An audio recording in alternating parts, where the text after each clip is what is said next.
खबर उत्तराखंड की राजधानी देहरादून से सामने आ रही है, जहां पर आपको बता दें कि खबर है कि केंद्र सरकार ने उत्तराखंड की 620 औद्योगिक इकाइयों को पूंजी निवेश प्रोत्साहन योजना के तहत सब्सिडी के लिए अपात्र घोषित कर दिया है। इसमें सबसे ज्यादा प्रभावित हरिद्वार जिले की 251 इकाइयां हैं, जबकि उधम सिंह नगर की अगर बात करें तो 134 और देहरादून की 95 इकाइयां भी इस सूची में शामिल हैं।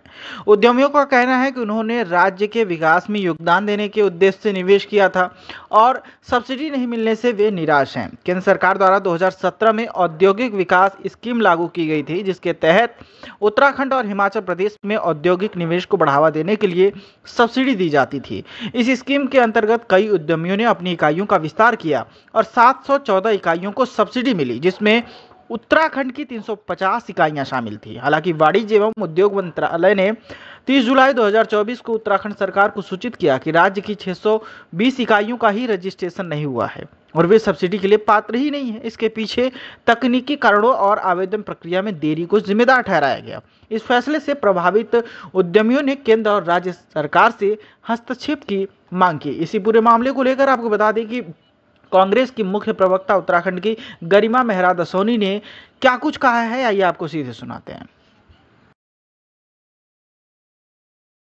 योजना है ये 2017 में पूंजी निवेश प्रोत्साहन योजना के रूप में लाई गई थी, जिसमें कि जो उद्योग लगते हैं उन्हें प्रोत्साहन राशि या उन्हें सब्सिडी दी जाती है। लेकिन इस बार एक झटके से 714 इकाइयों को कह दिया गया है कि इनके रजिस्ट्रेशन नहीं हुई है और उसमें उत्तराखंड की 350 से ज्यादा यूनिट्स हैं।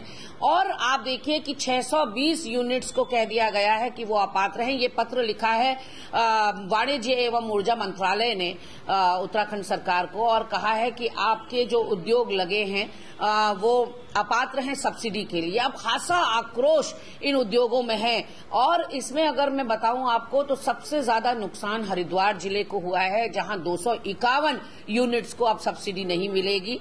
यूएस नगर को 134 यूनिट्स को नहीं मिलेगी। उसके अलावा देहरादून की 95 यूनिट्स को नहीं मिलेगी और ऐसे ही हर जिला है, किसी जिले में 5 तो किसी में 10, किसी में 15। लेकिन खासे प्रभावित जो हो रहे हैं वो है हरिद्वार, जिसमें 251, यूएस नगर 134 और 95 देहरादून की औद्योगिक इकाइयां हैं जिन्हें सब्सिडी से वंचित रखा जाएगा। तो डबल इंजन की सरकार मांगी थी, प्रचंड बहुमत की सरकार मांगी थी।